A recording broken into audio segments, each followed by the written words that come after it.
La alteración de los ciclos biogeoquímicos.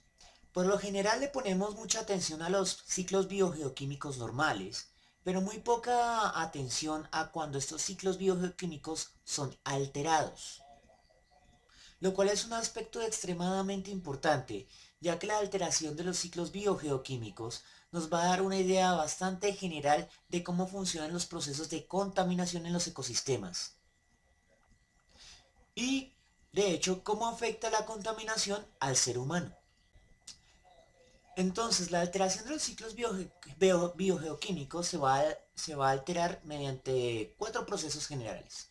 La erosión, la eutrofización, la presencia de xenobióticos que va a conllevar a la bioacumulación, biomagnificación y bioconcentración de xenobióticos. Entonces, ¿en qué consiste la erosión? La erosión es un factor que va a alterar directamente un ciclo biogeoquímico. Observemos, por ejemplo, este modelo del ciclo del nitrógeno.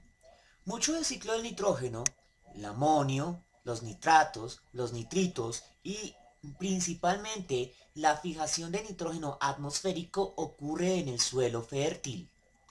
La erosión se trata de la destrucción del suelo fértil debido a la destrucción de los organismos que lo mantienen, y eso es especialmente relevante para las raíces profundas de los árboles. Cuando se deforesta un bosque, se destruye ese equilibrio que mantiene la capa de suelo en funcionamiento. Otros factores que pueden causar erosión o pérdida de la capa fértil es la pastura de ganado muy pesado sin que el suelo tenga un tiempo de espera para recuperarse. De hecho, la compactación del suelo es la razón por la cual existen los senderos. Los senderos naturales se forman por la compactación del suelo que ocurre en una zona que es extremadamente transitada por los organismos de un territorio, especialmente los seres humanos. Sí, somos un asco. Pero el punto es este. Muchas de las actividades humanas causan la pérdida del suelo fértil, ya sea por compactación o ya sea porque destruimos a los organismos que mantienen al suelo. Luego las lluvias llegan y se llevan el suelo fértil. Sin suelo fértil no hay un lugar para que los nutrientes de los ciclos biogeoquímicos puedan almacenarse para nutrir lo que llega. Son lavados y transportados por el agua. Este detalle para la agricultura es vital, debido a que muchas de las plantas que empleamos para comer o para comerciar requieren precisamente de la capa de suelo fértil para progresar. El hecho de que deforestemos bosques para incrementar la frontera agrícola es irrelevante si el suelo que despejamos se vuelve infértil rápidamente por la destrucción o erosión de su capa fértil. En resumen, la erosión bloquea el normal desarrollo de los ciclos biogeoquímicos, destruyendo uno de los reservorios en los cuales muchos de esos nutrientes se almacenan. El siguiente factor a tener en cuenta es la eutrofización. Entonces, ¿qué es la eutrofización? La eutrofización es el incremento de nutrientes anormal en un cuerpo de agua. Ahora, uno podría pensar de que eso es bueno. Después de todo, nosotros hacemos lo mismo con nuestros cultivos para que crezcan más. Sin embargo, lo que ocurre en un cuerpo de agua es que los que van a proliferar más rápido van a ser unas algas o plantas que crecen en la superficie del cuerpo de agua. Cuando esto sucede, estas plantas van a bloquear la superficie del agua, impidiendo que al agua ingrese luz y, más importante, ingrese oxígeno. De este modo, toda el agua que queda por debajo de este crecimiento anormal de algas va a tornarse anoxigénica, es decir, va a impedir la normal respiración aeróbica de los animales que viven por debajo de ella. Entonces, todo por debajo de ella va a estar muerto. No van a haber peces, no van a haber artrópodos que requieran altas cantidades de oxígeno y, en fin, va a ser un problema para la vida del cuerpo de agua, ya sea esta agua salada o ya sea esta agua dulce. Este es un problema bastante serio y que afecta mucho a pequeñas comunidades rurales.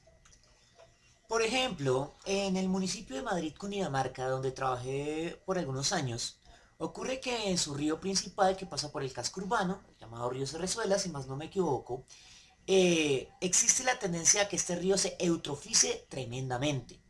El gobierno local tiene que invertir en el uso de maquinaria para extraer el material vegetal que se acumula en la superficie del agua constantemente. Pero la verdadera pregunta es, ¿y de dónde vienen esos nutrientes que causan la eutrofización de los cuerpos de agua? Evidentemente no se trata de algo natural, de lo contrario, los gobiernos locales no tendrían que invertir en maquinaria para extraer el material vegetal de esos cuerpos de agua. Bien, a menos que estemos tratando con un ecosistema que haya recibido muchas lluvias y una fuente de nutrientes de alguna parte de la montaña de forma anormal, la eutrofización cíclica que ocurre en muchos cuerpos de agua de regiones agrícolas va a provenir precisamente de la actividad agrícola. Generalmente cuando se fertilizan los campos, la cantidad de fertilizantes es muy poco óptima. ¿A qué me refiero con eso? No es que estemos empleando pocos fertilizantes. Al contrario, estamos empleando demasiados fertilizantes, muchos más de los que necesitan las plantas de cultivo. El fertilizante sobrante no óptimo es lavado por las lluvias o por la irrigación agrícola y llevado por los canales agrícolas a sus cuerpos de agua correspondientes. Como esta agua lleva una cantidad anormal de fertilizante de nutrientes, entonces va a estimular el crecimiento vegetal en zonas donde no esperamos que haya crecimiento vegetal. Ahora, viéndolo desde un punto de vista económico, el problema es este para la industria. Todo ese material que eutrofiza el cuerpo de agua debería ser material vegetal que crece en su granja. Básicamente están botando su dinero por la alcantarilla, literalmente, para generar otro problema en otro lugar. Y eso obedece a un uso no óptimo de los recursos para el crecimiento de sus plantas de cultivo. Ahora, si esto no se hace, si no se optimizan los recursos y siguen botando su dinero por la alcantarilla, yo esperaría que al menos sacáramos provecho económico de las plantas que crecen de forma normal. Una posible solución para remover este material vegetal de forma cíclica de un cuerpo de agua sería emplear dicho material vegetal para la producción de papel, aunque sea de modo artesanal.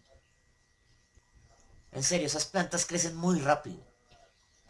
Bien, ahora vamos a pasar a otro de los aspectos de la contaminación y tal vez es el más peligroso, la razón por la cual es tóxico la contaminación. Entonces, vamos a hablar de los xenobióticos. Ya los había mencionado en la sección de factores abióticos. Los xenobióticos son factores abióticos que normalmente no deberían encontrarse en un ecosistema. Podemos hablarlos como sustancias minerales inorgánicas, por ejemplo el plomo, el mercurio o el radón, o podemos hablar ya de sustancias más complejas, por ejemplo el asbesto, que también es una sustancia inorgánica, es una composición compleja de silicatos, o sea, de compuestos generalmente óxidos o sales del silicio. También podemos tener material orgánico muy complejo, como los plásticos, o los sintéticos orgánicos complejos, como los pesticidas. Ahora, ¿cuál es el rollo? ¿Por qué tanto escándalo por el vertimiento de plomo, mercurio, radón, asbestos, plásticos o sintéticos orgánicos complejos, como los pesticidas, en un ecosistema? Ya sea este natural o ya sea este organizado por el ser humano como una plantación. Entonces, el problema principalmente se da por los procesos de bioacumulación, biomagnificación y bioconcentración. En general los tres son muy parecidos y los describiré en términos generales como una pirámide energética inversa. Entonces, en la pirámide energética normal, la energía fluye desde los productores hasta los depredadores de nivel superior, disminuyendo en cada paso 10 veces. Entonces la energía que estaba en el nivel base se pierde en un 90% y al siguiente nivel solo llega al 10% de la energía.